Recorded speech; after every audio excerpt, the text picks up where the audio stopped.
আসুন আমরা এই বাস্তবতা, এই সত্তা সম্পর্কে একটু কথা বলি। ইবলিস নামে পরিচিত। ইবলিস হলো শয়তানদের নেতা। শয়তানরা জিনদের অন্তর্ভুক্ত।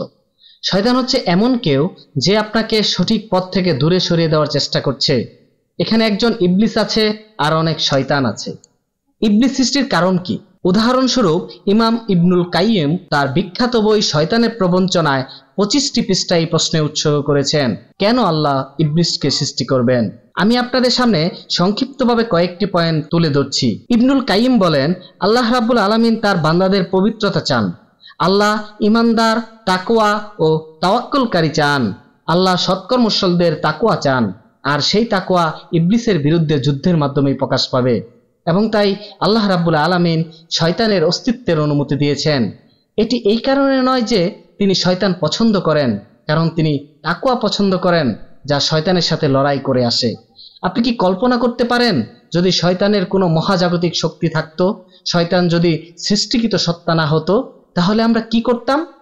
আমরা এর জন্য আল্লাহকে ধন্যবাদ জানাই, কারণ আমরা এখন সান্ত্বনা অনুভব করতে পারি যে শয়তান এক মাখলুকের মধ্যে প্রকাশ পায়।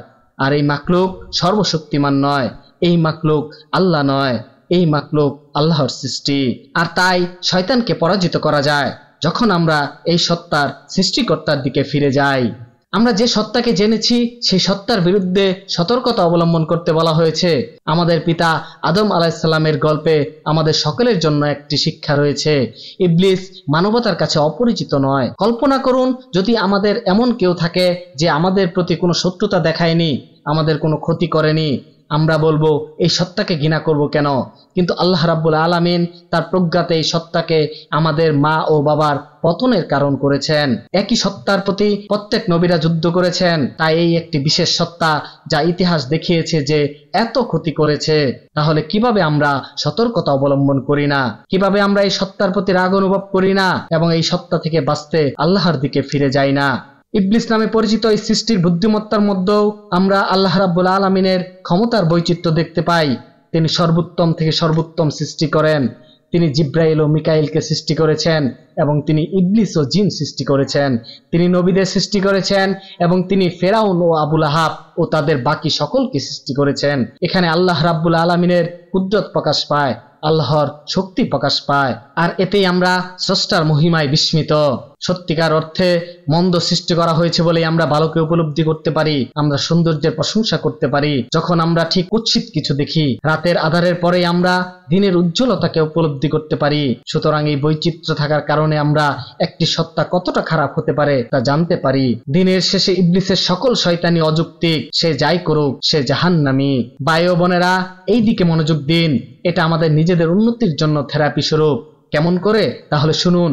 আপনি একটি বড় ভুল করেছেন, বড় অপরাধ করেছেন এবং আপনি এই সমস্যা কাটিয়ে উঠতে চান। মনোবিজ্ঞানীরা বলছেন যে আপনি অতীতের ভুলের জন্য নিজেকে দোষারোপ করতে পারবেন না, আপনাকে তা ভুলে যেতে হবে এবং এগিয়ে যেতে হবে, তাই না? আমাদের ক্ষেত্রে আমাদের শুধু ভুলে যেতে হবে না, আমরা যে পাপ করেছি তার জন্য আমরা সহজে ইবলিসকে দায়ী করতে পারি। এবং এটা সঠিক যে ইবলিস আমাদের পথভ্রষ্ট করেছিল, যে আমাদের ওয়াসওয়াসা দিয়েছিল। এখানে একটি বিষয় পরিষ্কার হওয়া যাক, আমরা দুনিয়ার আদালতে ইবলিসকে দোষারোপ করি না, বিচার দিবসেও আমরা ইবলিসকে দোষারোপ করতে পারবো না। কিন্তু আমরা ইবলিসকে দোষারোপ করতে পারি আল্লাহর কাছে পৌঁছাতে আমাদের দুনিয়ার যাত্রায়, আমাদের নিজেদের অতীতের প্রতিচ্ছবিতে এবং আমরা যা অপরাধ করেছি তাতে। আসুন আমরা বলি, আস্তাগফিরুল্লাহ, ওটা আমি ছিলাম না, আমি তার চেয়ে ভালো, ওটা ছিল ইবলিসের পক্ষ থেকে এবং ইবলিসের শয়তানি। আর যদি আমি ইবলিসকে কেটে ফেলতে পারি, ইবলিসকে নির্মূল করতে পারি, তাহলে আমি আল্লাহর সাহায্যে উত্তম মানুষ। এবং এটিই বাস্তব সত্য। যখন আমাদের এমন একটি সত্তা থাকে যাকে আমরা বৈধভাবে অতীতের নিজেদের ভুলের জন্য দায়ী করতে পারি, তবে এটি বর্তমানের জন্য ন্যায়সঙ্গত নয়, আবার ভবিষ্যতের জন্য অজুহাত নয়। কিন্তু এই দুনিয়ায় আল্লাহর কাছে আমাদের যাত্রায় আমাদের শুধু অনুমতি দেওয়া হয় না, কোরআন ও সুন্নাহ আমাদের দেখায় আমরা ইবলিসকে দোষারোপ করতে পারি। আমার কথা মনোযোগ সহকারে শুনুন। অতীতের ভুল ও পাপের জন্য নিজেকে সংশোধন করার জন্য এবং ভালো মানুষ হতে। যখন ইউসুফ এবং তার ভাইদের মধ্যে মারামারি হয়েছিল এবং তার ভাইরা যা করেছিল, ইউসুফ জ্ঞানী নবী ছিলেন। তিনি কিভাবে উদ্ধার হলেন? তিনি কিভাবে ঐক্য নিয়ে আসেন? তিনি বললেন, শয়তান তোমাদের এই কাজটি করিয়েছে, এটা তোমাদের কাজ ছিল না। শয়তান তার ও তার ভাইদের মধ্যে ঝগড়া করিয়েছিল। এখানে প্রশ্ন, কে ইউসুফকে কূপে ফেলে দিল, ভাইয়েরা নাকি শয়তান? আচ্ছা ঠিক আছে, এটা ভাই ছিল, কিন্তু কে কে তাদেরকে ওয়াসওয়াসা দিয়েছিল, কে সুন্দর করে ফুটিয়ে তুলেছিল? স্পষ্টতই শয়তান ছিল। এখানে যেহেতু ইউসুফ তাদের সংশোধন করতে চায়, এখন আমাদের এগিয়ে যেতে হবে। আমরা ইবলিস নামক এক তৃতীয় দলটিকে আনতে পারি। আমরা বলতে পারি, এটা তুমি নও, তুমি তার চেয়ে ভালো। সেটা ছিল ইবলিস। আপনি বাস্তবিকভাবে সঠিক। আপনি যখন ইবলিসকে দোষারোপ করেন, এটি অতীতের পাপের দায় অতিক্রম করছে। আপনাকে এখন আল্লাহর দৃষ্টিতে নিজেকে মেলে ধরতে হবে, যাতে আপনি নিজেকে সংশোধন করেন। এবং কি সুন্দর আশ্চর্যজনক মনস্তাত্ত্বিক আশীর্বাদ! ভাই ও বোনেরা, আপনারা এর চেয়ে ভালো, ওয়াল্লাহি আপনারা এর চেয়ে ভালো। অতীতে এমন কিছু ঘটেছে যা লজ্জাজনক। আপনি এমন একটি পাপ করেছেন যা সত্যি আপনাকে কষ্ট দেয়। এটা ভালো যে এটা আপনাকে কষ্ট দেয়, এটা ভালো, এটা আপনাকে লজ্জা দেয়। কিন্তু এখানে একটু পরিবর্তন আনতে হবে। সেটা কি? আপনাকে কেবল নিজেকে দোষ দেওয়া বন্ধ করতে হবে এবং বুঝতে হবে, হ্যাঁ, ইবলিস জড়িত ছিল। আপনি আরো ভালো হতে পারেন। এবং আপনার নেশা করা, সেটা ইবলিস থেকে এসেছে। আপনি খারাপ কিছু করেছেন, কাউকে গালি দিয়েছেন, শারীরিক যন্ত্রণা দিয়েছিলেন, চুরি করেছিলেন, মদ খেয়েছিলেন, যা কিছু করেছিলেন সবই ইবলিসের দোষ ছিল। এখন ভালো হয়ে যান, তাকে আপনার জীবন থেকে বাদ দিন, দাঁড়ান এবং আল্লাহর ইবাদত শুরু করুন। আল্লাহ রাব্বুল আলামিনের দিকে ফিরে যান এবং সেই শয়তানকে দোষারোপ করুন। আউযু বিল্লাহি মিনাশ শাইতানির রাজিম।